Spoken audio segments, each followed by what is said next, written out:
Hello, welcome back to the Bald Book Geek. So, what is this video about? If you've seen the title, you already know it's about westerns. Westerns is one of the most open genres I think there is, in terms that it can cover so much, and it can be subgenred into science fiction, weird westerns, horror, you name it, it can be done. They're usually fun. And here are a selection of westerns that I absolutely love and I think you guys need to read. So tell me what you think in the comments below. As always, like, subscribe and share this video, and let's start the show. The first book on this list I consider a classic. This is Lonesome Dove, and it's a beautiful, epic, big novel, to say the least on the subject. There is a whole series of these books. There is a sequel, and there is also two prequels, which are definitely worth picking up and worth reading. This is a massive, epic story set against the Old West, two retired Texas Rangers, and kind of the family saga, what's happening, this adventure, this journey that they take. It's very wordy, it can be a little bit heavy, but it's absolutely beautiful. The setting, the descriptives are stunning, the use of language is beautiful, and it really gives you an insight. You travel across most of the South through Wyoming into Montana and then down Mississippi and so on. Absolutely stunning novel.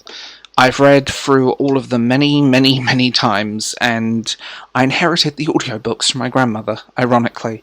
But they are absolutely worth reading. Great writer, great story, great characters, and just kind of this big epic.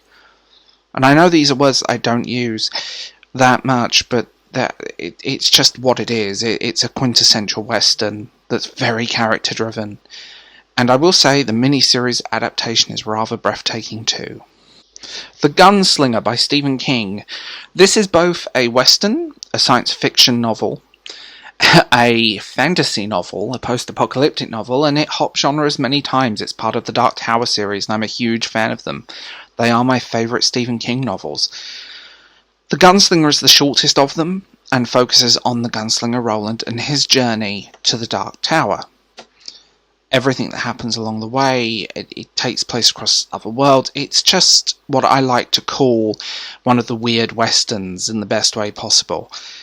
Originally a serialized novel, and I think there is two versions of this. The original version that was released when it first came out, versus the later, slightly edited version. They're both the same, just some terminology has changed to fit the latter books. Just a gorgeous, well-descriptive, dark, twisted fantasy science fiction western thing. And again, this one's nice and short. It's an easy read, but an enjoyable read, and I wholeheartedly recommend you go and read the Dark Tower novels.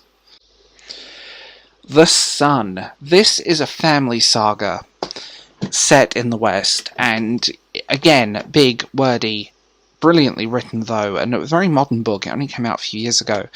There is a television series of this as well, although I think the television series was weaker than the book. Well written and concise, but again paints this picture of the beautiful Old West and really gives you an insight into these characters and stories, but also tells you it doesn't hold back, and that makes it more interesting, because a lot of westerns tend to romanticize things. This doesn't. It follows these characters from, well, this family from 1849 all the way to now. So it kind of gives you these three different stories, but everyone going in, brilliantly written, very interesting, and spans time.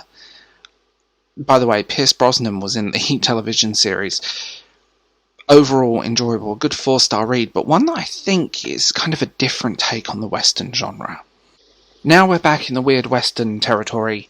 Cowboys and Aliens. This is a graphic novel, and why I will say I think the art in this is not great. There is no denying there is a certain style to this. You're either going to love it or you hate it, and it does seem a little bit too digital in places. This is exactly what it says on the tin.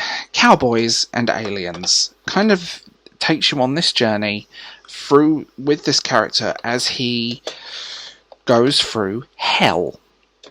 And you end up this battle between the natives, the cowboys, the aliens, and it's so well done. It's so much fun. And it's a shame that this didn't get much attention, which sucks, I think. It's definitely up there. It was turned into a film with Daniel Craig, and that's not a bad thing, by the way. The film is very underrated, and it's so good. So, yeah, there was a little bit of controversy around this graphic novel as well. But you know what? The controversy, it's what it is. It's very good. It's very short. That is something I will say. It's only 105 pages. And it was sold quite cheaply. But it is a good graphic novel. If you want something that's fun, if you want something that's enjoyable, again, in the weird Western genre, this is it. Check out the film too. The director's cut is definitely stronger than the theatrical.